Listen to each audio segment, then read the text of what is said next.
welcome everyone to the zoning board meeting for November of 2025. Before we begin, I have a few things to review with you.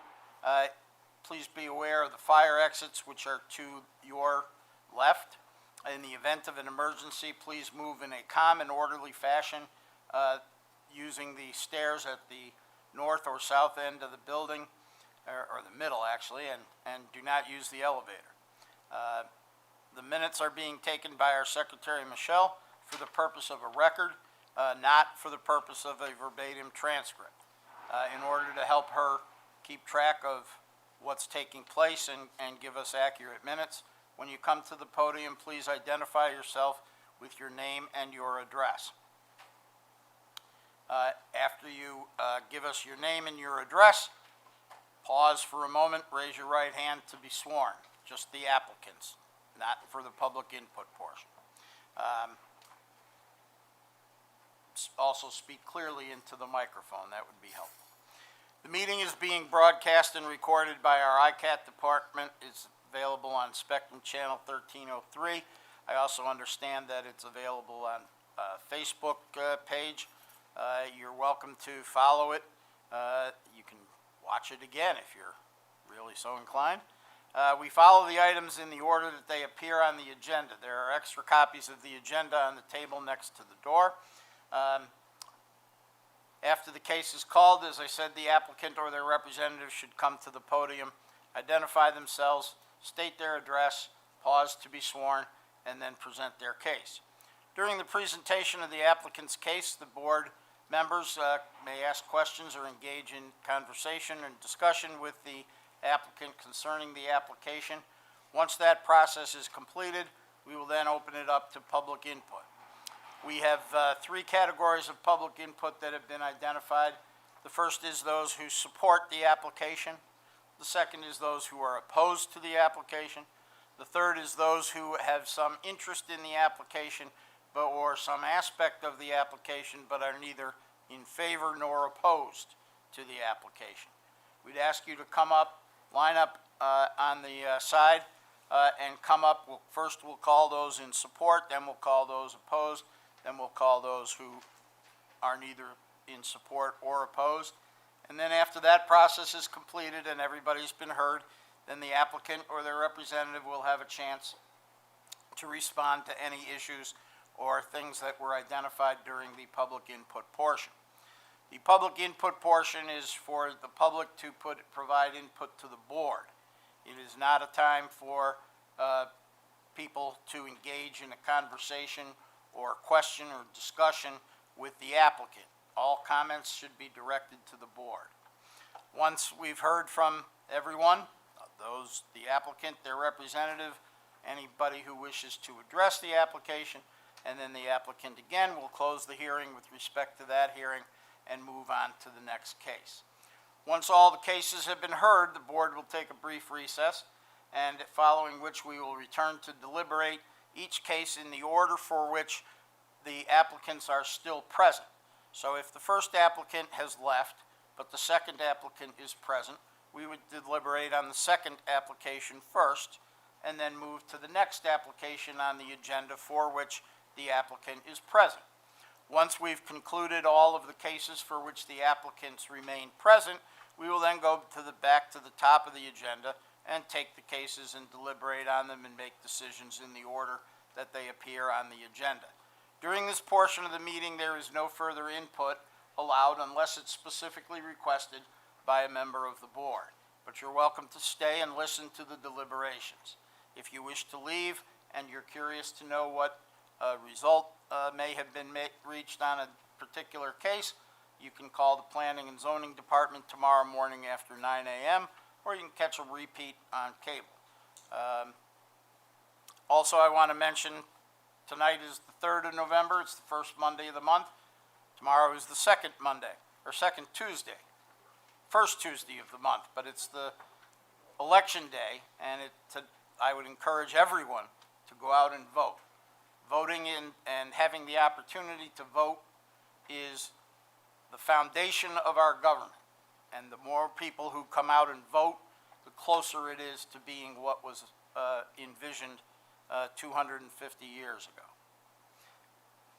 Then, next Tuesday is Veterans Day, that honors those who have served and sacrificed to enable us to exercise our right to vote and the other freedoms that we have. So I encourage you all to take time on the 11th, next Tuesday, to pause and remember those who have served. And finally, in November, we have the third holiday. This is a great month for holidays. The last Thursday of the month, the fourth Thursday, is Thanksgiving, the day when we traditionally get together with family and celebrate all the things that we have to be thankful for. So I hope you will all do that as well. And then when that is all concluded, then we'll meet here again. Hopefully we still will have no snow, and we'll move into the other holiday season. So, if we can call the first case on our agenda. Thank you, Mr. Chair. First case is case number ZB2025.11.01. Ian Wild is seeking area variances for the demolition of existing garages to construct a new detached garage with less than required setbacks from the rear lot line and primary structure and exceeding maximum permitted frontage width and height on premises 240 St. Joseph Street in the RR Residential Rural District. Good evening. My name is Ian Wild, 240 St. Joseph Street. Would you raise your right hand? Do you swear or affirm that everything you say tonight will be the truth, the whole truth, and nothing but the truth? I do. All right. So I'm seeking a variance for the front and rear setback, the height, and the maximum frontage of a new structure to replace two existing structures. From the looks of the existing structures, there wouldn't be around much longer anyway. Correct. I was going to bring some physical pictures of them, but Google works just fine. They're pretty old. One of them was built in 1913. They've pretty well had it.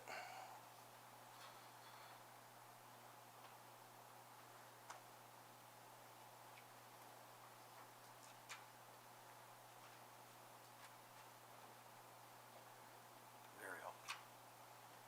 Anyone have any questions for Mr. Wild? The material is going to be made of? It'll be wood frame with metal siding, metal roof. I have a question. It's 24 feet high. Is that going to be a second floor? It is for storage. Storage? Yeah. With attic trusses, just mainly for storage. No windows or anything.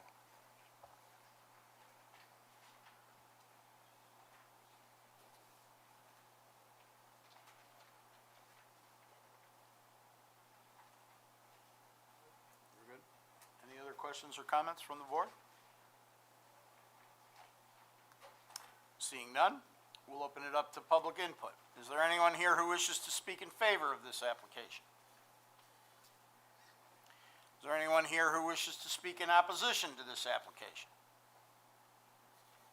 Is there anyone here who'd like to talk to us about old garages, new garages? Seeing none? Up. If you want, sir, you raised your hand. If you want to come on up to the podium and tell us what you'd like to tell us. It's actually, You need my to name is identify yourself, please, Joe- your yes. name and your address, please. it's Joe Franch at 675 County Road 9 in Victor, New York. I'm here actually on a different application, but you said, anybody want to say anything about garages? And I applaud, you know, the reconstruction of, 'cause similarly, we're up against the same thing. These garages were built, you know, pre-war, and it's like they're all crumbling. You know, they're posing a risk, and you know, we're all just trying to make it better. So I just wanted to speak in favor of what they're trying to achieve. So Thank you, sir. thank you. Is there anyone else who'd like to address the board with respect to this application? Is there anything you'd like to say in response to that? No. Then we'll close the hearing with respect to this matter and move on to the next case on the agenda.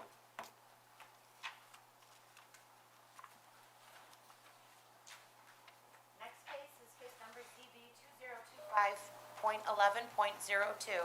Robert Palermo is seeking area variances to enclose an existing accessory structure, carport, exceeding maximum permitted garage square footage and frontage width on premises 738 Brown Road in an R1 residential district. Hi, my name's Robert Palermo at 738 Brown Road. Raise your right hand, please. Do you swear or affirm that everything you say tonight will be the truth, the whole truth, and nothing but the truth? I do. So, looking to enclose an existing attached carport on my garage at home. Just, I'm gone for the winter, 3-4 months, and just been a lot of animal and people traffic. When I'm not there, I can't keep an eye on stuff, so. And it just tidies up the whole look of the yard if I enclose it. So that's what I'm seeking to do. I have a recollection, and I think Mr. Intini may as well, of your original application to build the enclosed portion of the structure that the carport's attached to. And I have a recollection that at the time, we asked you if you had plans to enclose that, and you told us no. And then I recall that we had a subsequent application from you sometime after that to do what you're doing tonight that we denied. Correct.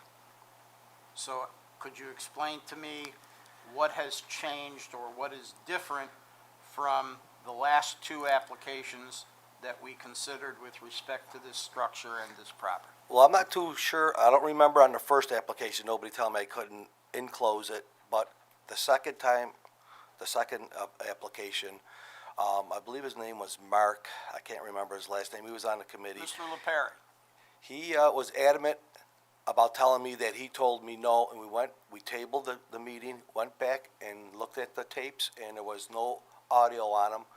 And so it was basically came down to his word against mine.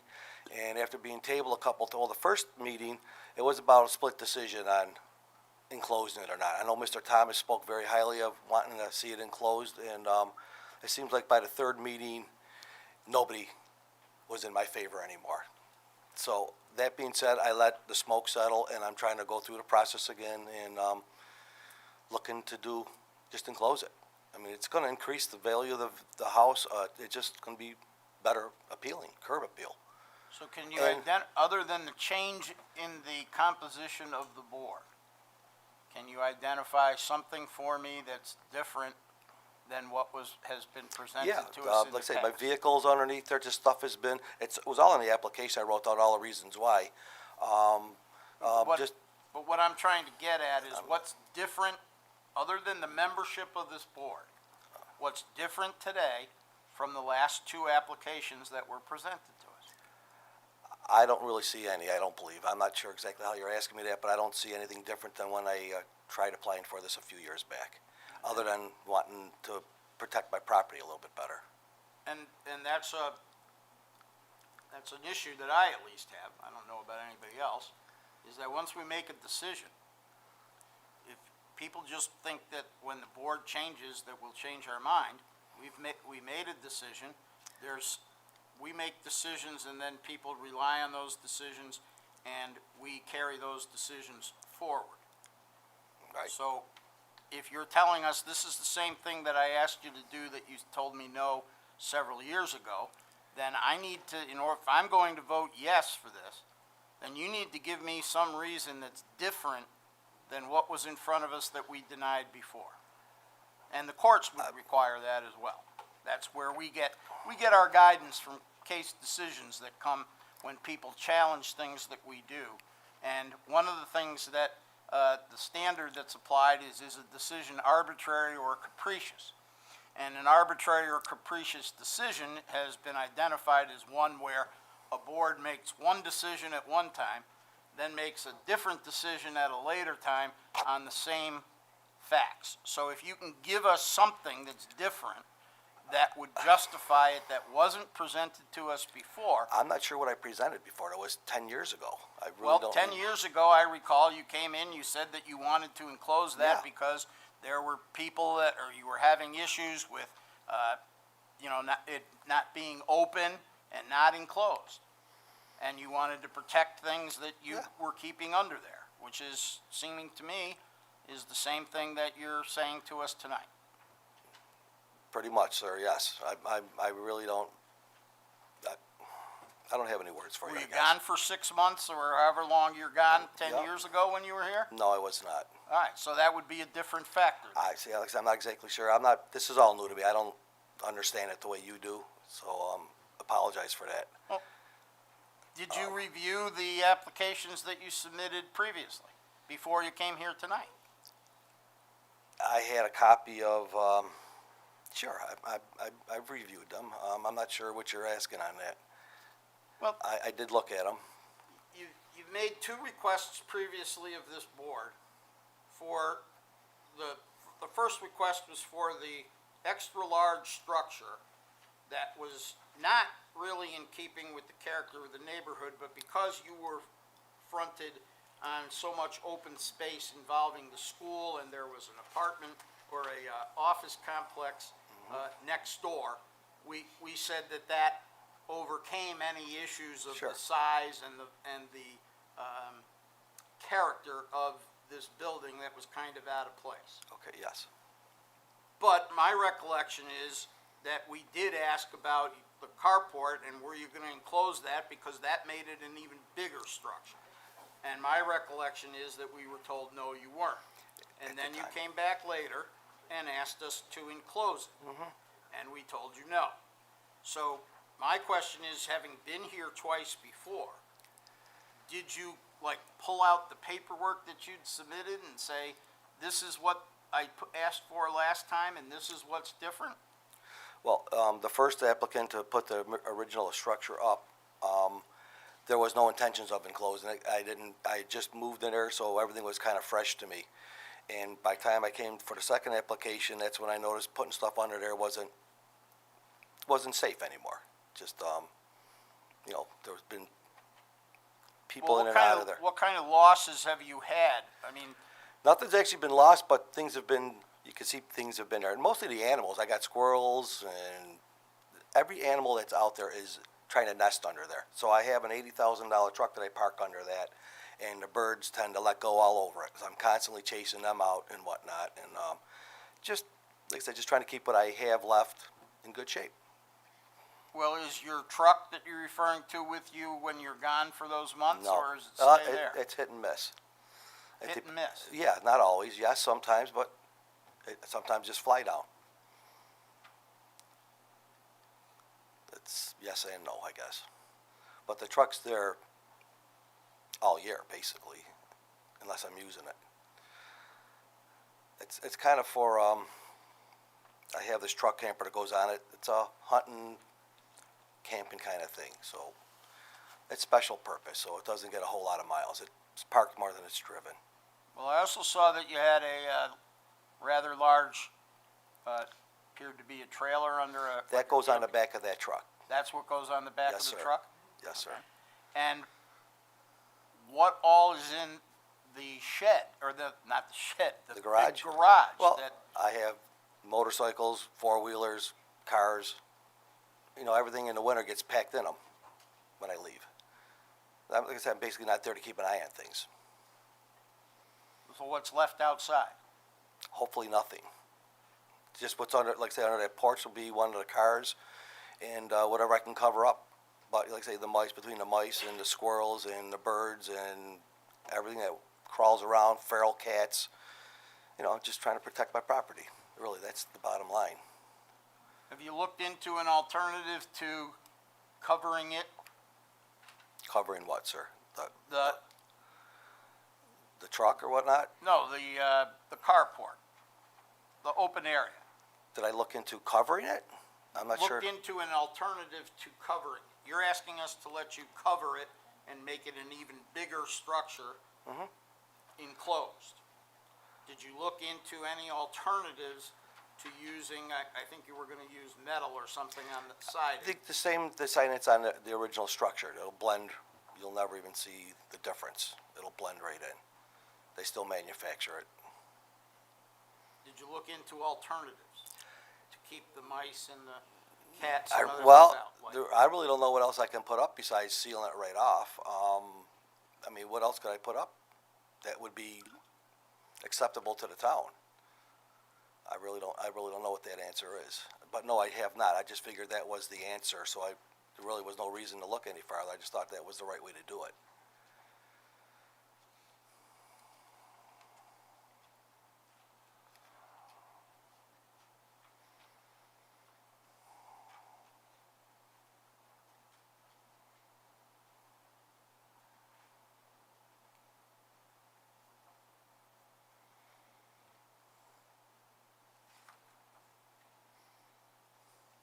If you think about covering the truck with anything? I have. It's not the best idea. The mice get under it. It's just more hiding spots for the mice and whatnot. Squirrels, everything seems to nest underneath it. I have problems with nesting even when it's not covered. They get under there, get in the engine compartment, they get in the exhaust.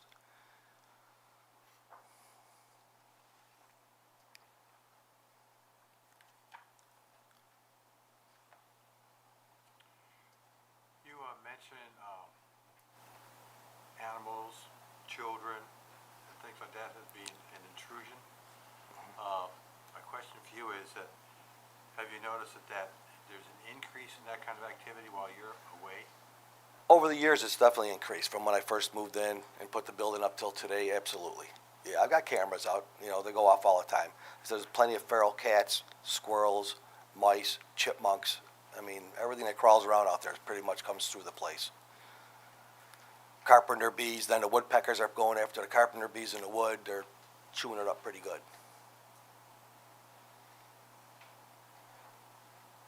Is there anything else that would add to your need that to enclose the garage as you've asked for? It's just security, peace of mind, like especially when I'm gone. And I just think it would make the building look better. It's just going to increase the property value and be more pleasant from the road. Basically, it's open, you can see what's under it. Enclosed, you won't see nothing.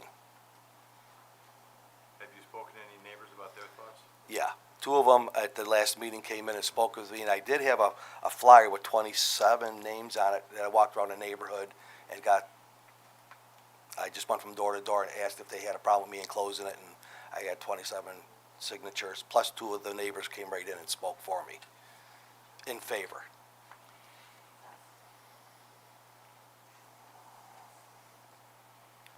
What are the dimensions of the carport? What are they? 10 by 32. Huh? The dimensions are 10 by 32. So that's another 320 square feet. That's correct. On top of Yeah, it's 1,024 square feet. Yep, it's all in there in my letter. Right, and the limit on a garage is 900 square feet on attached garage under the code. That's correct. And the height of this is also higher than the height which we approved in 2012, right? Correct. Okay. Mr. Chair, Yes. square footage was also approved back in 2016. He applied for a variance in 2016 for garage square footage width of the garage frontage. So max 900, back then it was 1344 square feet, so it was an additional 444 square feet. All right. And the garage frontage width back then was 42. Yep, nothing's changed on any of So the. he got a variance for the 12 foot, because 30 is per code. I thought, according to what I had here, that we denied that. Well, he's adding, so he had the previous variance, he's adding an additional 10 feet to the 42. No, correct? no. The footprint and the roof line are not changing. The building already is 42 foot wide, and the roof line is the roof line. Nothing's changing there. And the main garage is 32 by 32, so the extension, the carport would make it 10 by 32, not that 40.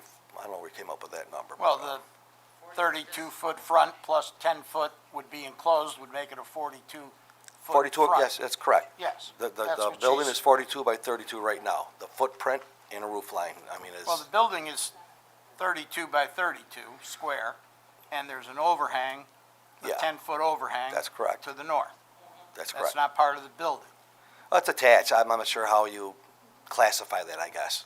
So And the that- actual roof line in the front is 42 foot wide. It's- Right, and that's the fundamental problem that we had almost 9 years ago, was that we had approved an extra large size structure for you to house all the stuff that you came in and told us that you needed to house and that you wanted to house, and you were gonna have an overhang over the side where you could leave things, and we asked you about enclosing it, because we were dealing with a slightly over 1,000-foot building that you were requesting, as opposed to a 1,400-square-foot building. And then you came back to have it enclosed, and we told you no. And now, 9 years later, there's different members on the board, but other than that, nothing has changed. Other than I'm retired to go to Florida, Yes, and I'm not there to oversee what's out there and whatnot. And no, it's just Mr. LaPere at the time told me I should get rid of some of my stuff, and I felt that was kind of an insult to me because I worked my whole life to get these things.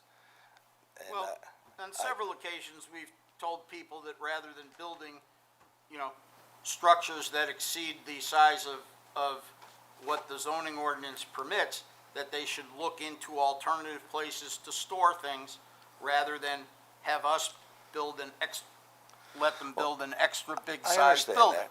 So, Mr. LaPere saying to you that, maybe you should get rid of some of the things that you have, that's an alternative to expanding an already extra large structure.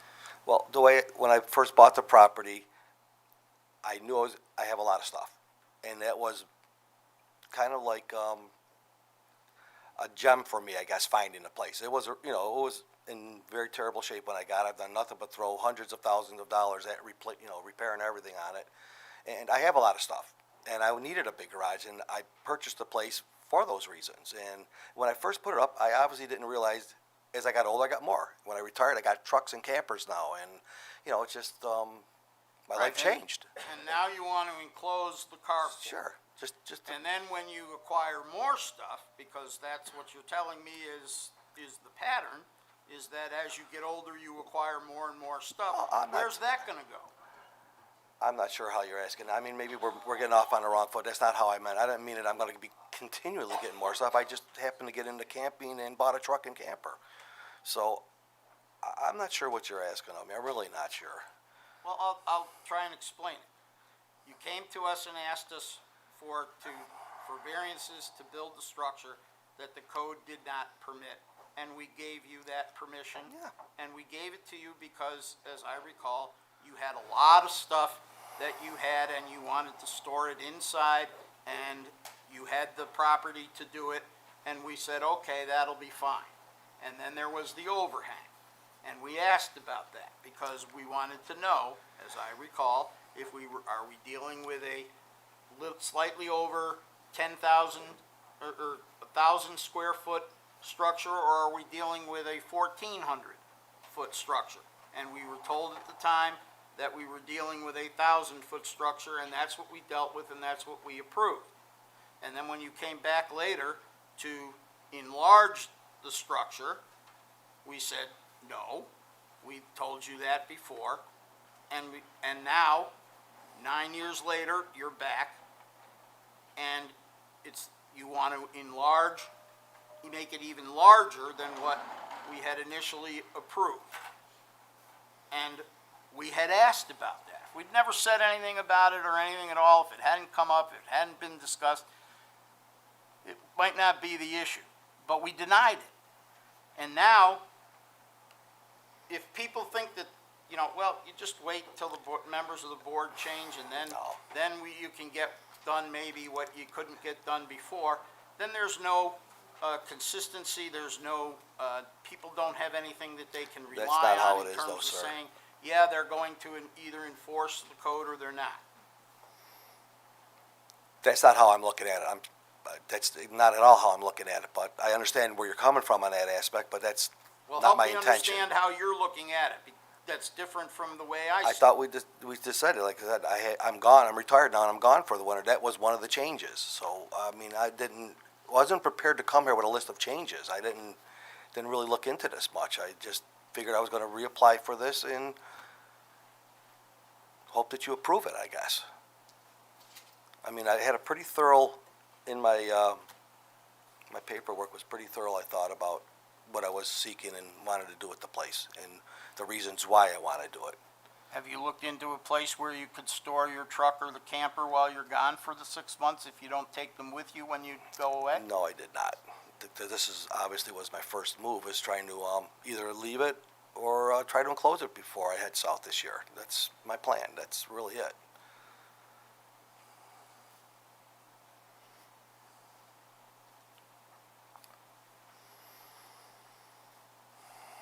Others have questions or comments?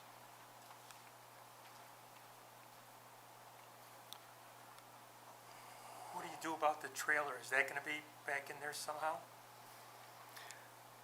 I It mean, either stays it's where it the same is or thing. it goes on the back of the truck. I prefer it on the back of the truck. No, I'm just talking, are you gonna store it in the back of the carport? The trailer, the Yeah. camper, it won't fit inside there. Okay. Yeah, it's too And big to that's go. just covered and mice and everything can get in there too? You know what, the camper I'm not so worried about. It's the truck.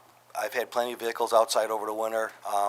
They just tend to get up in the engine box and they get in the exhaust system and create problems, chew wires up and whatnot, and you just don't know. Every spring's a surprise.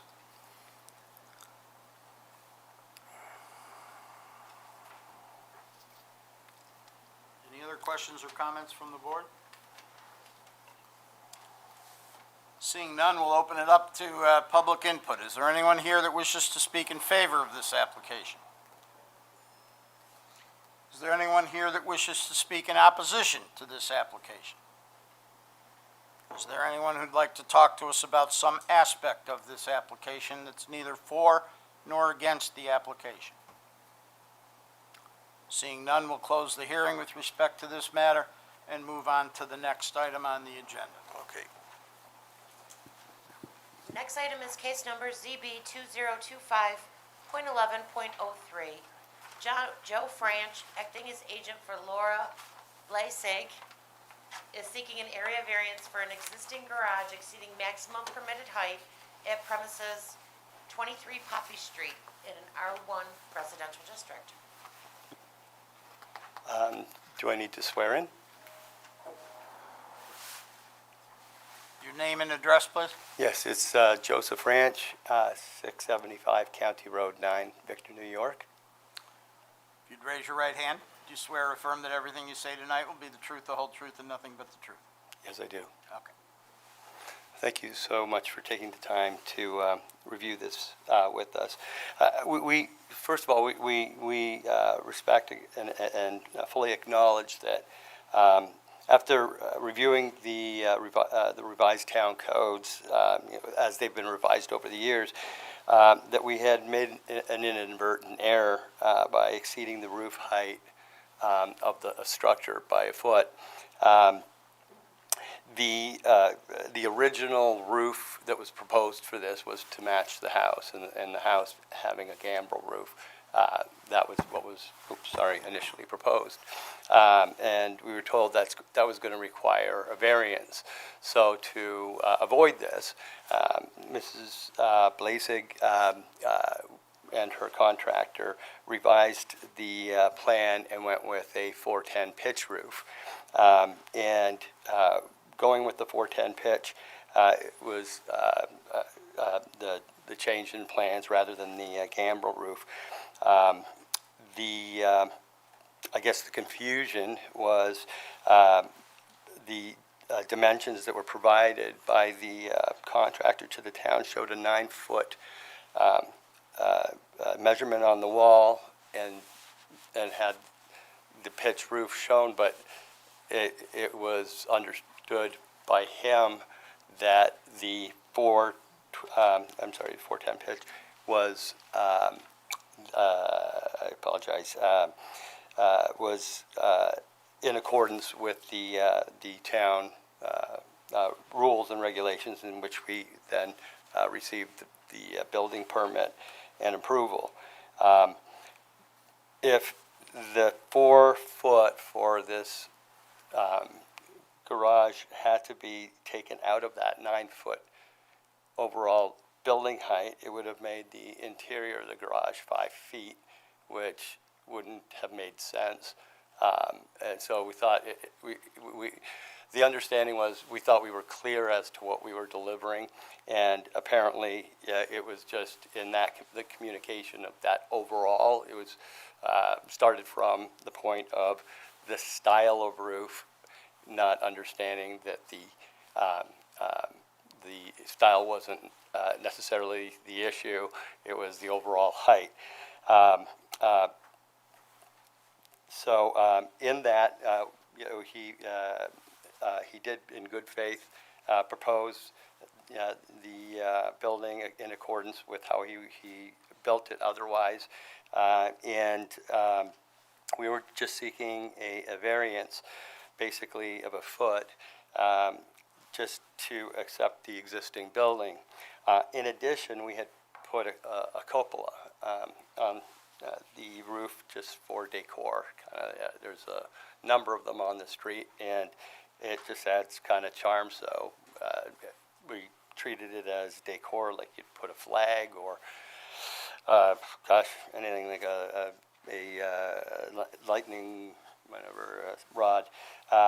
But we had no idea that this would then be considered in addition to, which I just don't know. It seems like we would be the only, there's only, I think, 2 garages on the street actually that comply right now with that maximum height that's required by the town, and those are the 2 with the original hip roof buildings that all fell apart because there was no pitch to the roof. So, this is not just from, an aesthetic, but also from functionality, that we need some drainage. With the Western New York winters, you can't have, the snow piling up on the roof where there's not enough pitch to allow that to come off and to drain properly. So we really feel that it's reasonable what we're asking for. There's really no way of mitigating this in any way, that I don't know whether it would be in the town's interest if you were to approve not only the variance for the overall peak height, but the addition of that cupola. I don't know if it's treated as a separate issue, just like I don't know if people come to the town for cupola approvals or they just put them up. I kind of assumed people just kind of put them up. I don't know. That would be, I'm not sure if anyone has an answer for that. Okay, you have the photos in front of you. Michelle, do you know the answer to that? I do not. I'm sorry. Is it on now? Check two. Okay, thank you.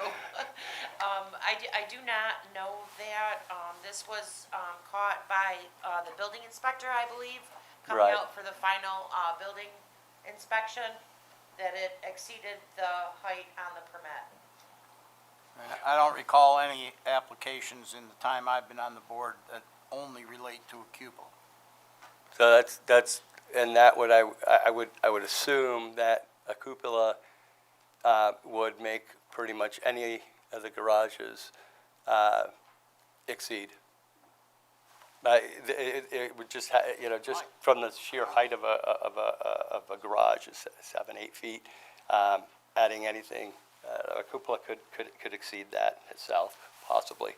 So it's just I just didn't know whether there was a separate need to have applied for a permit for the cupola, and I'm not sure why it's being considered as part of the overall height when typically it's seen as a decor kind of piece. So if in considering this application and you were to approve the variance being on the roof being 13 feet versus 12 feet maximum versus having a the cupola added to that and approving this at the total, which would be for 15'8", if we were to include the cupola. So perhaps it'd just be better to have the cupola, that cupola could be added rather than forming a new basis on which other permits might seek.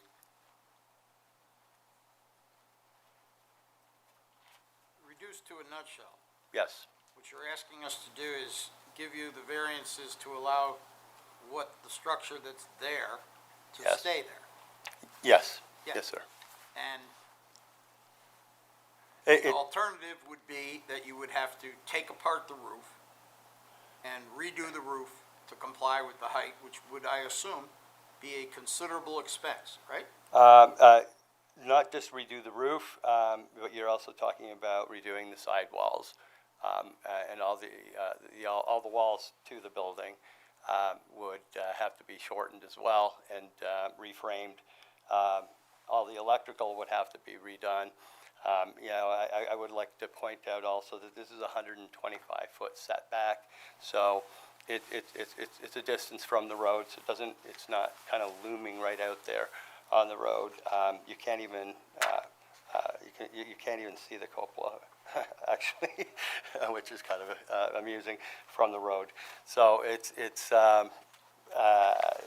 seems to be in carrying with the neighborhood, in the overall aesthetics of the neighborhood. We've gotten letters of support from neighbors, such as Joe Zostic, who couldn't be have here those? tonight. They were submitted to the town. They were submitted, is that, They're within the application. oh, yes, okay, It was an email received. yes, okay, I recall that now, yes. Thank you. And that was just that was it. It was an innocent error. It was certainly not to circumvent the town and try to build something that we were trying to get away with. It was very much in keeping with what we saw in the neighborhood, and we thought it was an issue of the gambrel versus pitch roof, and that the pitch roof did comply. So we did make an error, but I think any kind of way of repairing this and changing it would not add or benefit anybody in the neighborhood, nor the town, and that it looks very very beautiful and professional, and extremely well built. It was built with post and beam.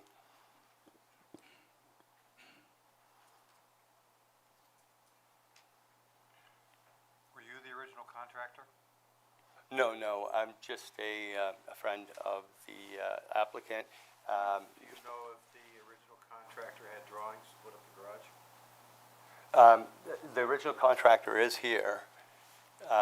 Would you, the original drawings that were submitted to the town, I don't have a copy of those personally, but I did see the one that showed the 9-foot wall, and the description of the building was on the application. So it was 9-foot sidewall, 410 pitch roof, so it was assumed that that was being considered. Was the cupola on the original drawings? No, the cupola was literally, wouldn't this look cute, kind of thing. Like that, that was honestly, that was just something that was added, like we'd have added a flag, or like there's a flower pot out front now, just to make it look nice. I have a question. Yeah. Was it built just the way the drawings that was presented to the town? Was there any changes from the drawings? No, I don't believe there were any changes. All the setbacks were correct. Overhang, everything, I believe, satisfied the town except for the height. But the height was on the original plans, was it? Well, we thought it was communicated as the height being 9-foot walls with the 410 pitch roof, which adding 4 feet would make it 13, and that when we got the approval to build, that we had that approval at the 13-foot, because otherwise, to assume that the 410 pitch would come out of the 9-foot would make it a 5-foot garage, which would be unusable. The point that I'm asking is, when Yes, you sir. have architecture drawings, it will have the height of the building, the height of each floor. Well, it's just a single story, and it's not architectural drawings. They were drawings submitted by the contractor and built with within the setbacks that were required for front and side setbacks. Everything complies. It was just the overall height, because of the miscommunication or misunderstanding with the gambrel versus pitch roof, was where we exceed by a foot. The cupola would be, it's just a nicety to add to it to make it look nice. I don't know that anybody has had to get a permit or variance for a cupola, but I would assume that it's going to add some height to some garages in the area, so that I don't know how you would treat it here with the town. You know, if we have, we can mitigate and not have the cupola, but it's just kind of like stripping the building of some quaintness. You know, we're just asking to see if we could have the 1-foot variance and put the cupola up as a decoration. Does that answer your question, sir? No, you talk more about the cupola. I wasn't referring to the cupola. Okay. Anytime you get a building permit, and whether the walls are 8 feet or 13 feet, it's on those architecture drawings. You stated that wasn't architecture drawings.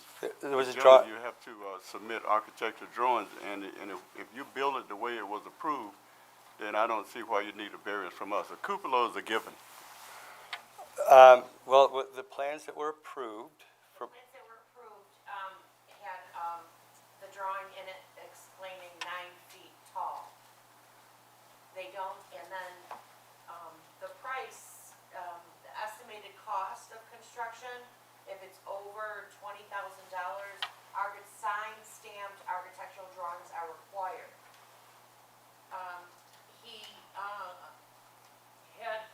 The building inspector had spoke with the contractor and updated the cost. Original permit, they submitted on the application for $24,000. Once the building inspector confirmed that with the contractor, they brought the price down to $19,500. It's still with the height of 9 feet. So that's what the building inspector issued the building permit for, is the 20 by 24 by 9. Going out to inspect it is when they came across the height did not, it exceeded the 9 feet. correct. So, but as I'm trying to explain, the drawing shows the height of 9 foot on the wall, but it does not show the overall height of the building that was proposed. It just gives the dimensions, the pitch. It describes the pitch being a 410 pitch, which would add the 4 feet to the structure. So it's honestly a very innocent error, and hopefully, we can, satisfy the town in whatever way we have to make this work. Well, I have a concern that just got raised, and that is what I just heard was that initially the estimated cost of this project would have required architectural drawings, and that once that was identified as being something that would be required, then the cost was reduced below that so that architectural drawings wouldn't be required. Well, no, I think that there was an issue with the change on the roof, going from a gambrel to a hip roof that was considerably different, and so it reduced the cost of the. But what I'm project. understanding is that the roof wasn't part of the drawings. Isn't that right? I'm sorry? Was the roof part of the original drawings? Or was it just said what it was going to be without being part of the drawings? I would have to defer to the contractor. Kyle? Was the gambrel roof originally part of the first drawing? Yes, the gambrel roof was originally part of the first drawing, and then it was changed to the hip roof. And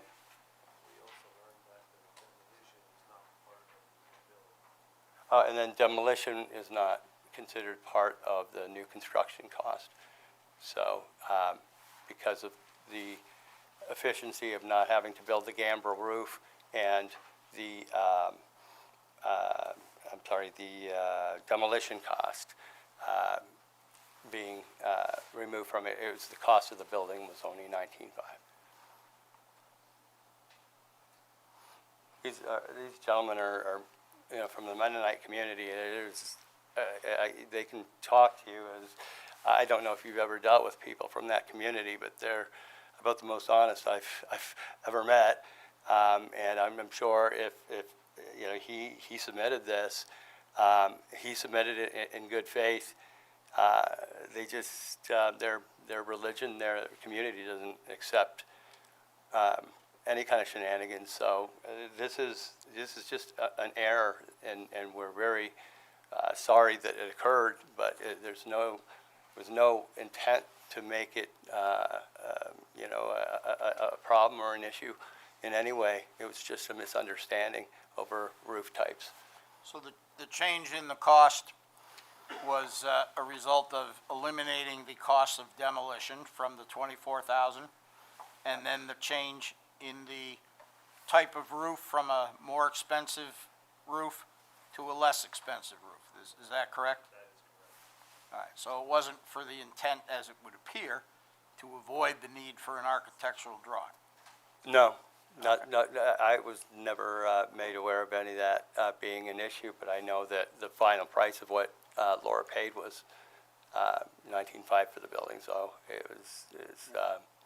or their contractor or whatnot, it was for $19,500.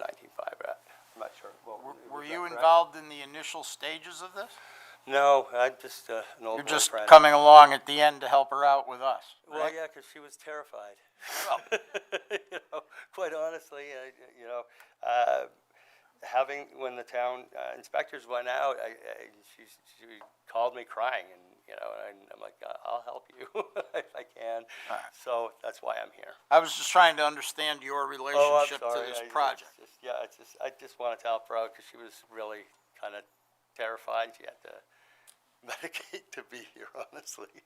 So, really hoping that that we've made a clear case for being reasonable consideration by the town, and respectfully ask for that consideration from the town. Any other questions or comments from the board? Do we need to add 5 feet with the cupola and the weather vane, or 13 feet for 1 foot inside? That's what I'm totally confused about right now.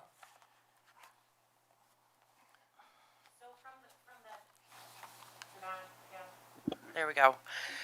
From the building inspector's notes that were included in I believe with the building permit application, or the zoning board application, he does state, I'm just rereading it, that measured from the peak of the roof to the floor, and it measures 13 feet without measuring in the cupola.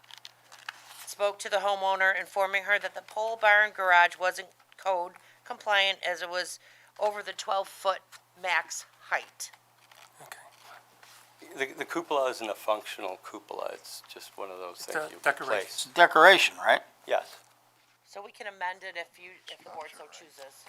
Because that's, it's adding, what was it? 2 feet for the cupola and then something for the weather vane to come up with the 17 feet. So, and then when you look And back at the establishes a drawing, higher, the peak is 13. And that's how the elevation was submitted within the zoning board application. But if you, on the side, you see the 13. But, So what we're really being asked to do is approve what's been built with a decorative cupola on top. Correct. Okay. yes, please, and thank you. All right. Any other what questions? you're really saying is we have an 8-foot mistake. An 8-foot? Well, the original drawings called for 9 feet, right? It's, No, a 9-foot sidewall. 13. Height of the It is garage is 13. 13, but the submitted plans for the structure that included a height of 9 feet. That's what the letter here There's, says. with the revised drawing with the 13 feet. That's the zoning board application. Okay, so. The original building permit had 9 feet. Right. With a further description that there was a 410 pitch roof. It was I thought got that that. the roof was the problem. That's where, when they quote a pole barn, they quote it as width, depth, and height of wall. That's how it's quoted. Again, so like if you're ordering a pole barn, it's gonna be a 10-foot pole barn means a 10-foot high pole barn, like on a sidewall. Doesn't talk about the roof. Then you put a different roof on it. Did the- no. You all set? Anyone else?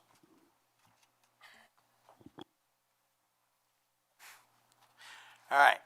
We will open it up to public input. Is there anyone here who'd like to speak in favor of this application? Step right up. Sure, Anthony Costanza, 257 Cranbrook, and having been a graduate of engineering school from the U.S. Army Corps of Engineers in 1997, traditionally the height of any building is marked by the top of the ridge beam and not the top of the cupola because it's an accessory structure. So I just wanted to throw my 2 cents in there. And what may have gone wrong with the review of the drawings is a 410 roof is different than a 412 pitch. A 410 is actually steeper than a 412, so in review, somebody may not have seen that it was a 410, which gives you 4.8 instead of the 4 feet. So that's probably where we got off track. But anyway, I just it's a small mistake, and the cupola is really not the top of the ridge beam. So my 2 cents for what it's worth. Anyone else like to speak in favor of this application?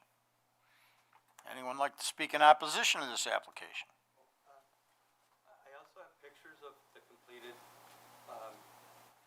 I apologize, I thought you had copies of this, if you'd like to pass it on. Why don't you pass them up? Thank you. I apologize. Anyone here who wants to speak in opposition to the application?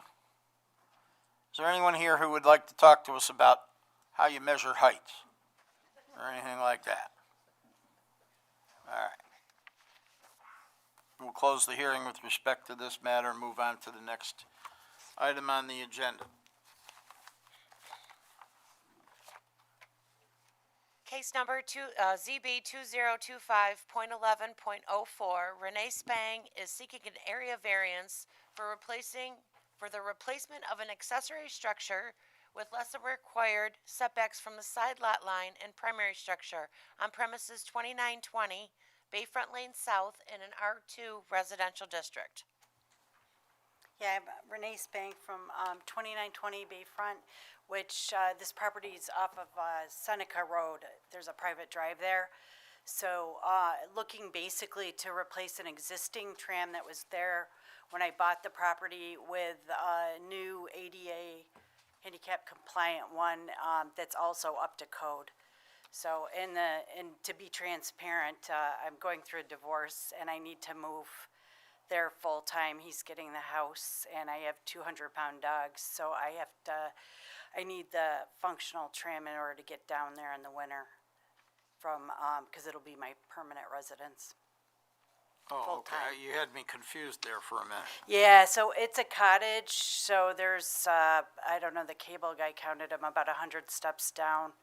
The tram that's there is not safe and it's not up to code. And then I'm also a caregiver for my dad, and he's legally, handicapped, and we are approaching a situation where he may have to move in with me.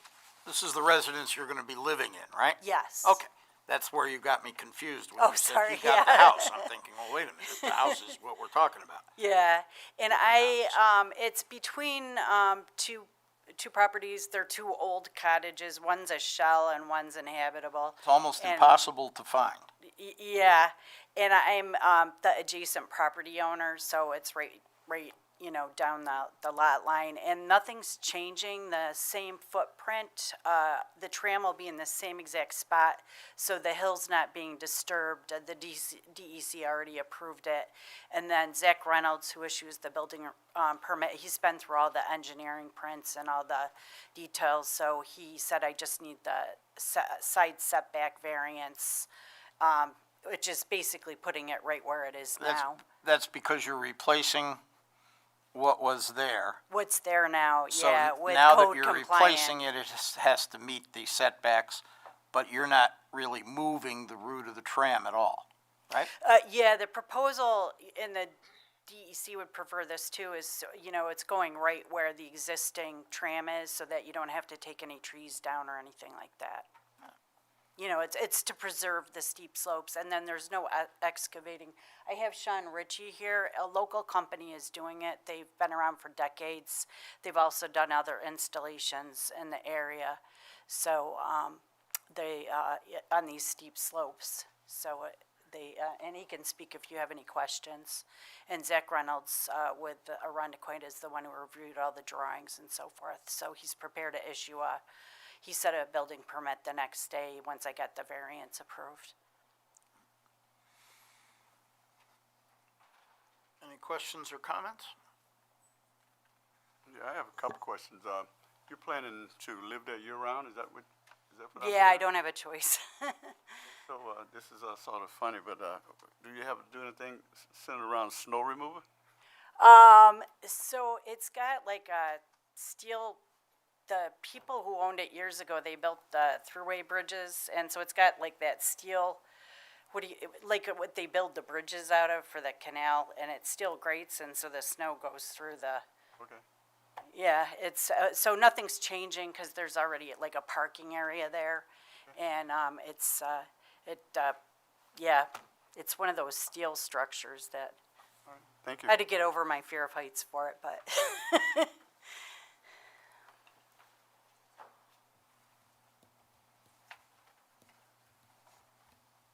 Any other questions? Seeing none? In the, Well- I got one. Go ahead. In the package we have here, there's a note from the building inspector, Zach Reynolds, and he has two concerns, and DEC permit or non-jurisdictional water permit and wetland permit jurisdictional determinations. Have those been satisfied? Yes, and I have copies here, and copies were submitted, for this, variance. In fact, they needed that in order to even submit this. And they approved it right away, just, their preference is to put it in the same spot where it is, so that, there, no trees or anything like that are disturbed. Anything else? Seeing none, is there anyone here to speak in favor of this application? Anyone here who would like to speak in opposition to this application? Anyone who'd like to talk to us about how you get up and down the side of a steep slope? Seeing none, we'll close the hearing with respect to that matter. Thank you. Move on to the next case on the agenda.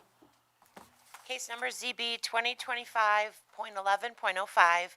Michael Stein is seeking an area variance to construct a new front porch with less than required front setback on premises 680 Westchester Avenue in an R1 residential district. Hi, Michael Stein, 680 Westchester Avenue. Would you raise your right hand?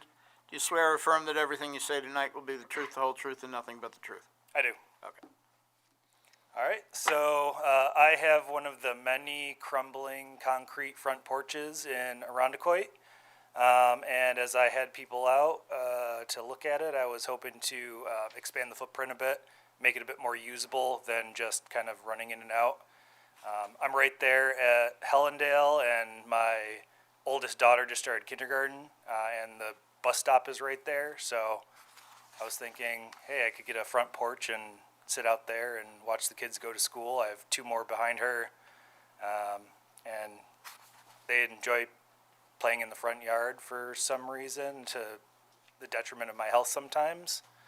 But they love petting people's dogs as they walk by, so I'd like to just expand it, make it a bit more usable.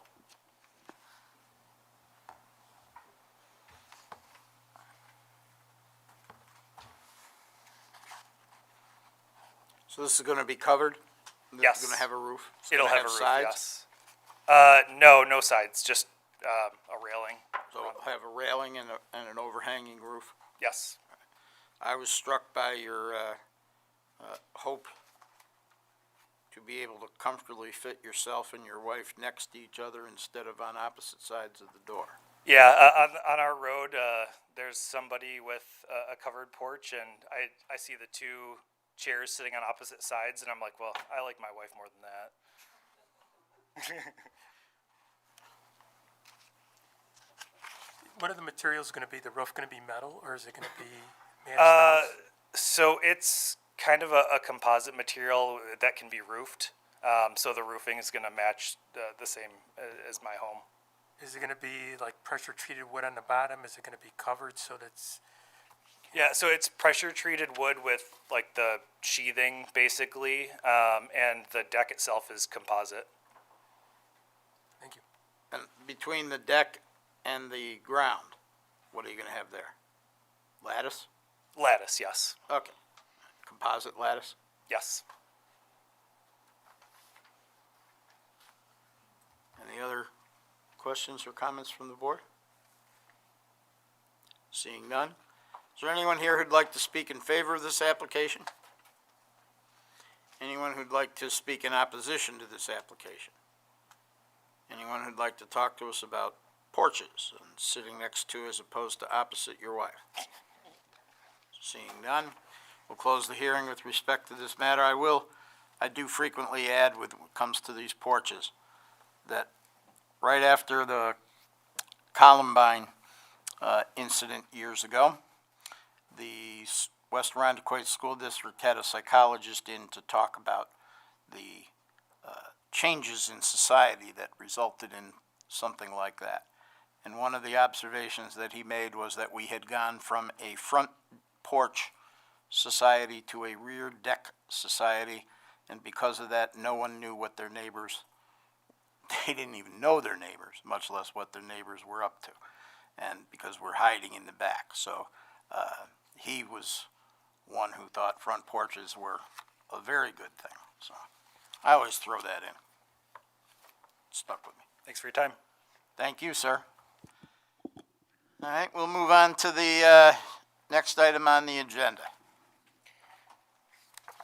Seeing as though the applicant is the same for the next two cases, do you want me to read them both into the record? We'll for do them discussion? both at the same time.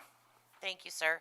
So case number ZB 2025.11.06 is in regards to John Kashani is seeking area variances for the construction of a new single-family dwelling with less than required front and side setbacks and exceeding maximum permitted lot coverage on premises 419 Lakefront in an R2 residential district.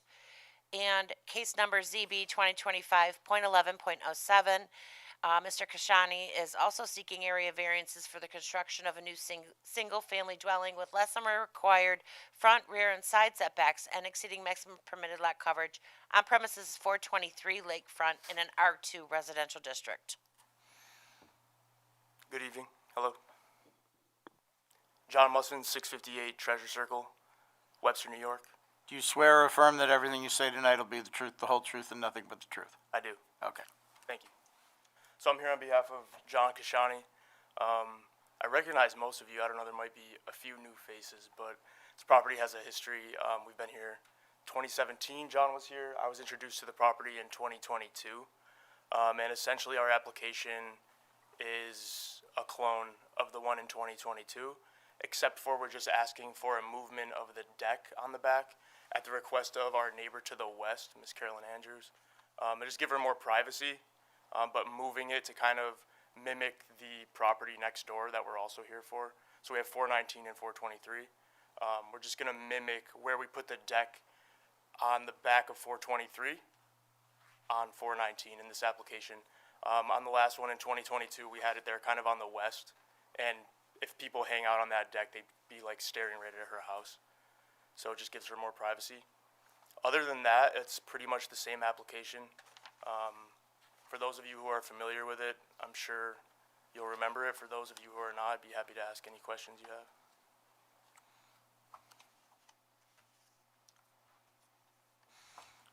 The floor plans, are they the same as the floor plans that we've seen on the two prior occasions? Yes, sir. And the positioning of the structures on the lot, is that the same as it was in the last two applications? Yes, sir. So the only thing different is moving one deck to accommodate a neighbor? Correct. Okay.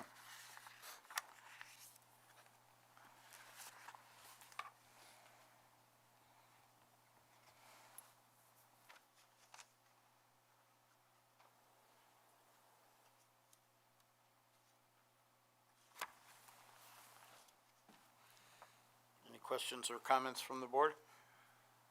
Yeah, are you the builder or are you the architect? I'm neither. I work for John, who's right here. John Kashani.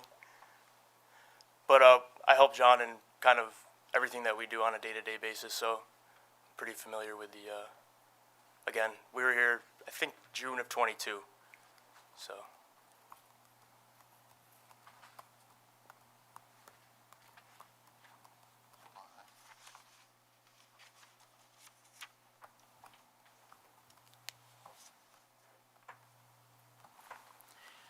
Are you using the one stone driveway to get in as well, like the cottages behind there?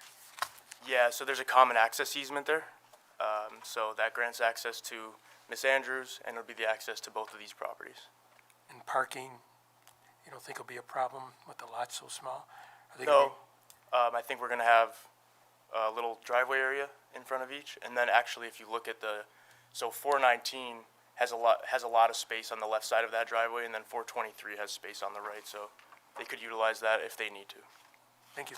You're welcome. So basically, this was approved, expired, and you're back? Precisely.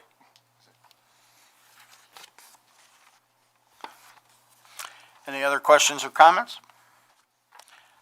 Seeing none, we'll open the matter to, or close, well, we'll open the hearing for public input. Is there anyone here who wishes to speak in favor of this application? Is there anyone here who wishes to speak in opposition to this application? Step right up.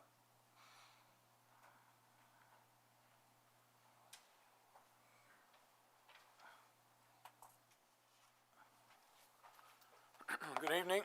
I'm Larry DeMayo at 34 Delta Terrace. I'm in the neighborhood of this particular construction and lot. I wasn't here for all of the earlier decisions. I'm just looking at the statement that was made in the recent October request. The statement was, since neighborhood conditions and traffic patterns remain unchanged, I'm looking at these two dwellings, large square footage, two-story buildings, four bedrooms, 3 full bathrooms, and no garage. I'm also looking at the code. The request is for 423 Lakefront. The request is from a 30-foot code on the front setback to a 3-foot. That's a 90% change. And then the area of the dwelling, the code is not to exceed 25% of the lot size, and and this one dwelling in 423 is 40% of the lot size. That's a 60% increase. you're squeezing two big dwellings into small areas. And I know this was discussed before, I know that you approved it, I know that it was said that the the desire of the applicant are more important than the neighborhood and the statement. But I find it interesting that they want to put two dwellings in an area where they should only put one dwelling. And that would take care of all, no more variances, you wouldn't have to worry about that. So that's one issue. And then I'd just like to find out what the planned use is of these dwellings. Will the owners dwell in them, or will they rent them? And especially short-term rent them. So that's it. Thank you, sir. Thank you.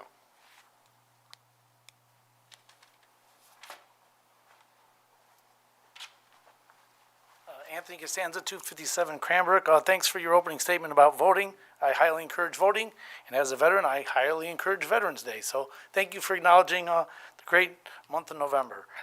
With respect to this property, there was 3 parcels initially, all owned by the same person. There was a merger of the 2 parcels so that we have a common easement for the properties. And the reason why I'm here is people in that area sought my help, and I'm just communicating their will. One of the things that you mentioned earlier that's very key in this variance package is in keeping with the character of the neighborhood. And so these very large 2,100 square foot homes are not consistent with the bungalow / cottage type homes that are in that area. And so we have one parcel which is 0.10 acres, and then another parcel which is 0.13, and those are very, very small lot sizes for such large homes. The adjacent homes to these homes are also 1 story. So now, if we grant them these setbacks, not only do we have large towering homes that are 2 stories in this area, but they're now overlooking 1-story homes that are very, very close by. If the proximity of the homes were further away, it would not impede in the privacy of the 1-story folks living in there. But due to the close proximity and the nature of a 2-story versus a 1, we see that there's going to be decreased quality of life for the residents to the left and to the right. Noise is also going to be an issue because of the close proximity. Parking will be an issue because as I look at the plans, I don't see, there's obviously no space for garages, so they're going to just be parking on a yard. I believe, Mrs. Nichols, correct me if I'm wrong, there were E-pods per the county records, and I just wanted to make note that this may not be correct, but it'd be nice if somebody ran that to ground just to make certain, because the county has an E-pod on both of those, although we did speak, and that may not be an accurate statement, but it does warrant at least looking into. So what I think is a better idea is usually variances, in my opinion, are a last resort to an option. I don't think that the people that I'm representing would have any consternation with those last 2 parcels being merged together because they are owned by the same person, and such as the merger rule for the town states that if the same person is the title holder and there's no deficiency in the tax records owed, then they can merge those, and it would be a much better parcel for a 2,138 square foot house if they were merged together than separate. Other than that, I believe that's it. Make sure, the one last thing is, it's evident that these lots were not constructed or deemed appropriate for such large houses because this is determined to be an R2 district, and R2 actually has the second lowest minimum total square foot for houses. And that's because, like I said, back in the 20s, 30s, and 40s, 50s, these cottages were very small, 1-story homes. So I appreciate your time. Thank you so much. And the residents of that neighborhood, thank you as well.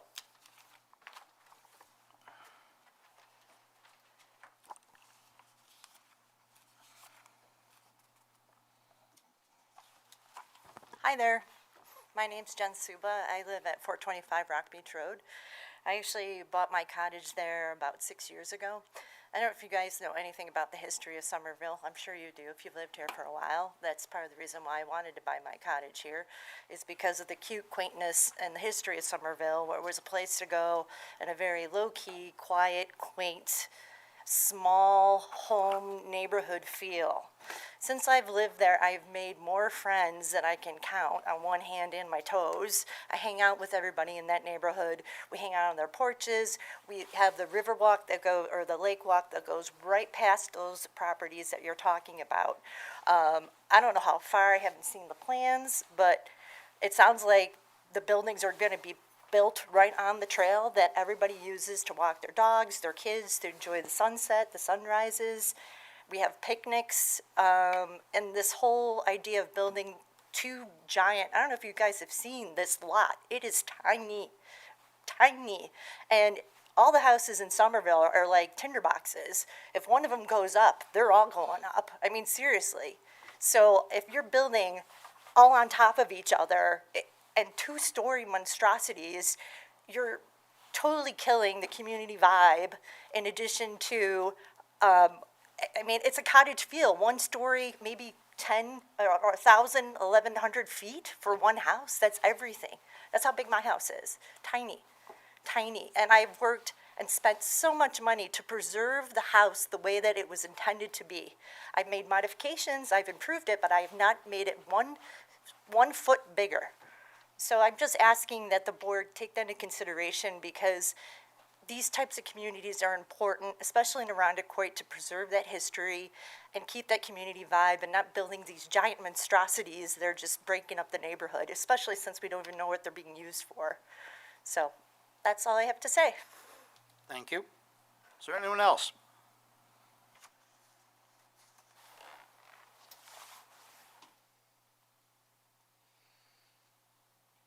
Anyone who wants to talk, who's neither in favor nor opposed, but just wants to talk to us about some aspect of this application?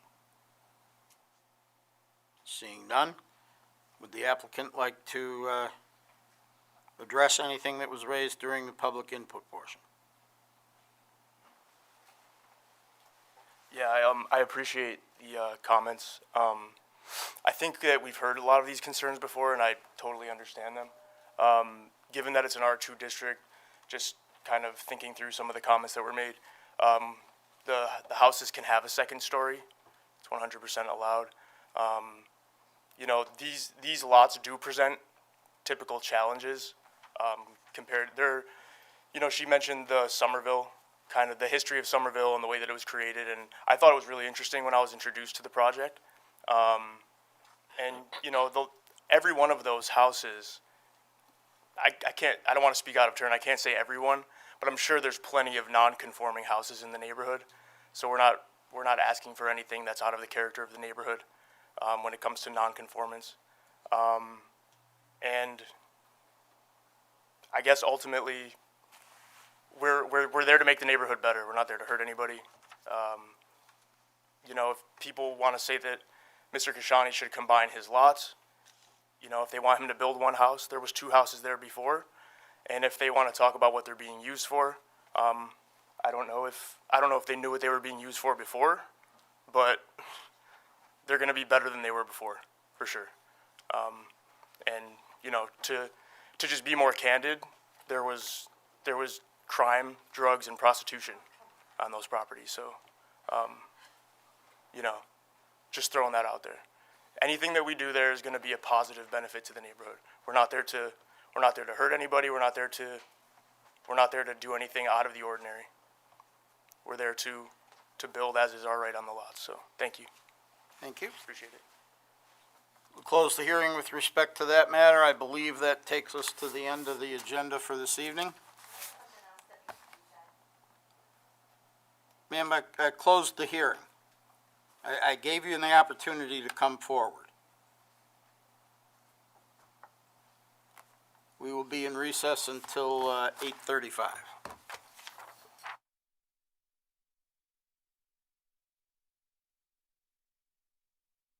To answer here or some other indication that you're present, so I know what order we're going to deliberate in.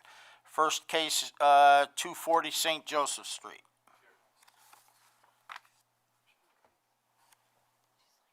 738 Brown Road. 23 Poppy Street. 2920 Bayfront. 680 Westchester. And 419 and 423 Lakefront. I think this is the first time in quite some time that all of the applicants have stayed. So we'll deliberate the cases in the order on the agenda, because they're all still here. All right, so the first item on the agenda and the first case to be considered is the case involving the application at 240 St. Joseph Street. This is a type 2 action for seeker purposes. Does anyone wish to make a motion with respect to this application? I'll make a motion that we approve the application. Based on the following findings, granting the variances are going to add to the character of the neighborhood, not going to be detrimental to any of the properties nearby. The alternative is leaving up two very, very old structures that are in danger of falling apart or falling over. And I do like the fact that the footprint of the new garage will be on the same footprint of the two garages combined. And there will be no physical or environmental impacts as well. Is there a second? Any discussion? All those in favor say aye. Aye. Any opposed? Any abstentions? Motion carries. 6 votes in favor, no opposed, no abstentions. 1 member of the board is absent. Which reminds me, we do not have an alternate board member anymore, do we? No, we do not. Okay. And I will be working on it. We can put that on the to-do list? I will. I'm trying to get Okay. the schedule set first All right. for next year. Mr. Chair, did you get Mr. Antini on that, second on that? That's who I got first, yes. Thank you. All right, the next item for consideration is the matter of 738 Brown Road. This is also a type 2 action for seeker purposes. Does someone wish to make a motion with respect to this application?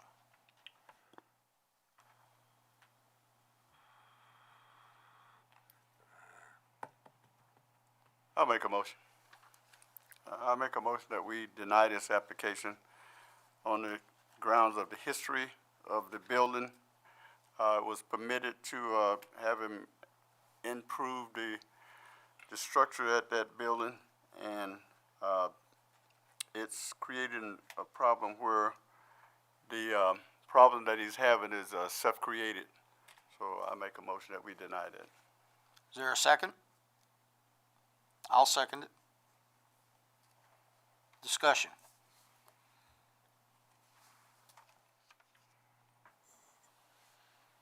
Any discussion? Seeing none, all those in favor of the motion to deny the variance, say aye. Aye. Any opposed? Opposed. Any abstentions? Motion carries. 5 votes in favor, 1 opposed, no abstentions. 1 member of the board remains absent.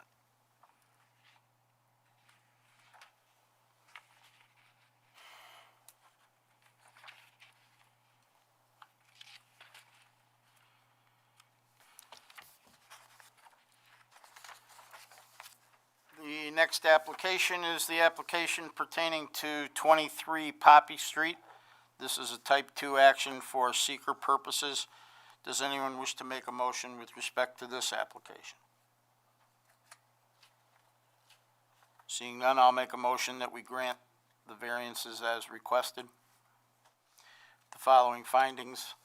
There's really no change to the character of the neighborhood. The alternative that wouldn't require a variance would be to pretty much tear down what has been erected there and redo it. It's not really a substantial request because of the location of the garage to the rear of the property. It has minimal visibility from the road.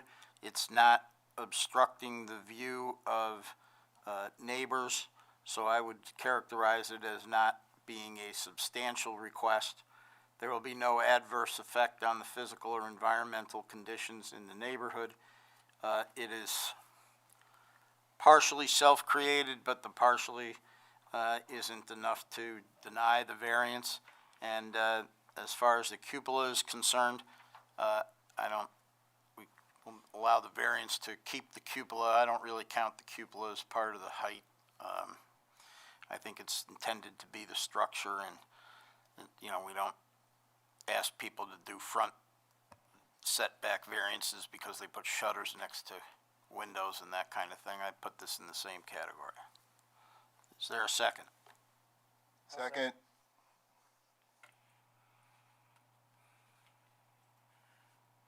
I got Mr. Evans that time.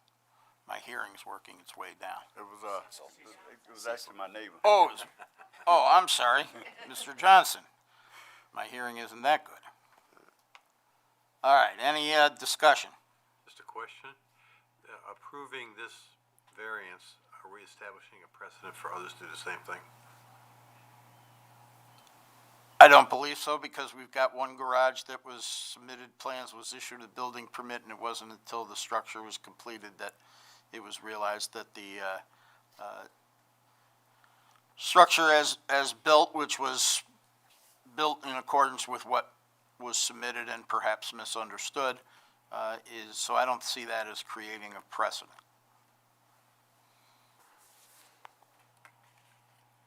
Do you disagree with that? I think, you know, if you know, each application will be its own unique, but I mean, the interpretation, you know, could set a precedent, so I see his point. But I think it has to be considered under, you know, all of the unique circumstances. I think the only precedent it might set is that we're not counting a cupola in the height. All right, any other discussion? All those in favor say aye. Aye. Any opposed? Any abstentions? Motion carries, 6 votes in favor, no opposed, no abstentions. One member of the board remains absent.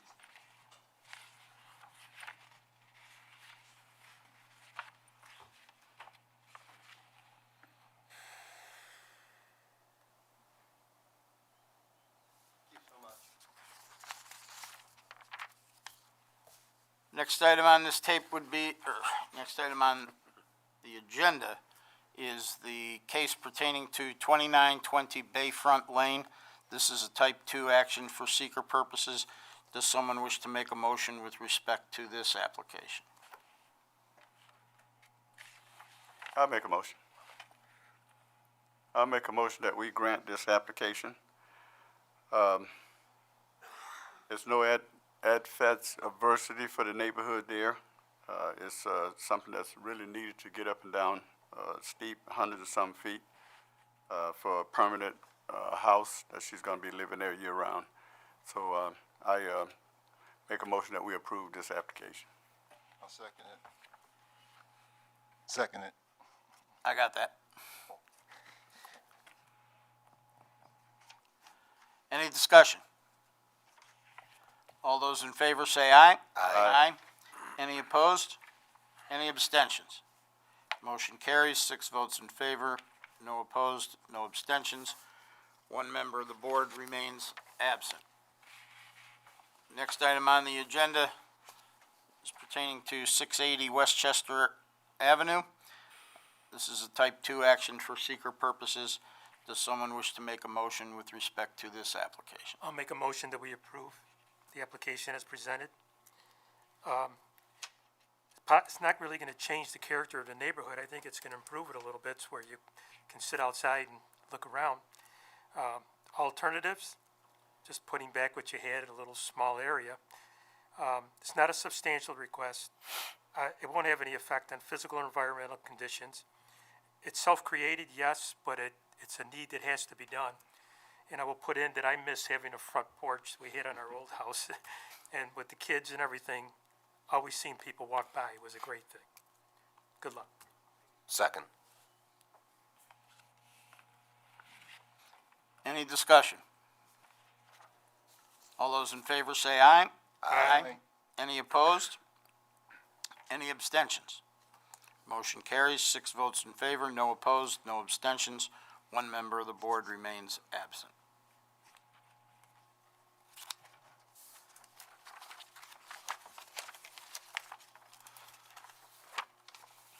Next items on the agenda are the applications pertaining to 419 Lakefront and 423 Lakefront. I'll make a motion that we approve both of those applications with the following findings. We have previously reviewed this application in July of 2022. At that time, as I recall, we had a number of people who spoke both in favor and opposed, and we reviewed the factors, and we came to the conclusion that the variance was warranted under the standards that apply for granting variances for projects of this nature. The applicant has testified that the application being submitted is the same application as was submitted then, with the exception of relocating a deck in order to accommodate the privacy concerns of a neighbor. The people who spoke in opposition did not raise any issues that were not raised previously. There's been no change. The only change is the passage of time, and that's because the applicant ran into issues with being able to complete the project. So all the findings that we made before remain as viable today as they were then. So I would move to grant the variances. I second. Any discussion? All those in favor say aye. Aye. Aye. Any opposed? Any abstentions? Aye. Who was that? Ma'am, you're out of order. Please leave. Now. Now.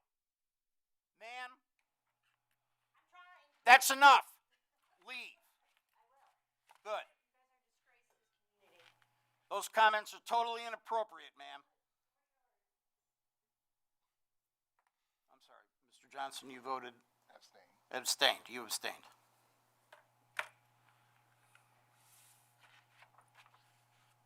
Motion carries 5 votes in favor, no opposed, 1 abstention. 1 member of the board remains absent.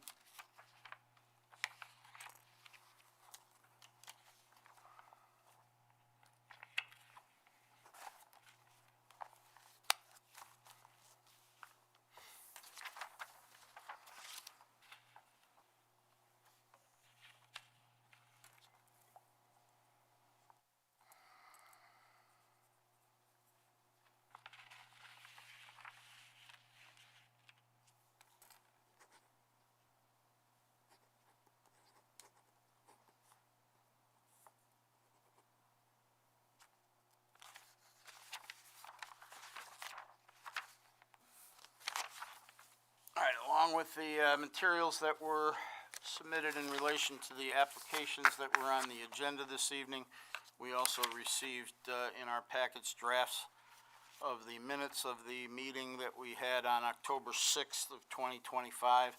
Has everyone had an opportunity to review the minutes of that meeting? And does anyone have any suggested changes, revisions? Seeing none, I'll make a motion that we approve the minutes as presented for the October 6th, 2025 meeting. Is there a second? I second. Any discussion? All those in favor say aye. Aye. Aye. Any opposed? Any abstentions? Motion carries 6 votes in favor. Oh, wait a minute. 5 votes in favor. No opposed, 1 abstention, and 1 member is absent. Mr. Johnson was not at the meeting, so his vote is an abstention. Is there any other business to come before the board? Seeing none, I'll make a motion that we adjourn. Second. All those in favor say aye. Aye. Any opposed? Any abstentions? Motion carries 6 votes in favor, no opposed, no abstentions. 1 member of the board continues to be absent.